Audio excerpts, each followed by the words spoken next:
menjelaskan tentang Vision Lightning tahun 2013 versi Movistar.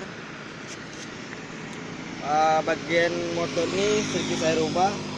Bagian kaki-kaki udah saya ganti dengan velg jari-jari TKR.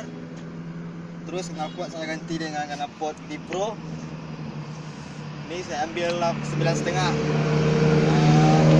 Bagian pengapian masih standar, kecil masih standar.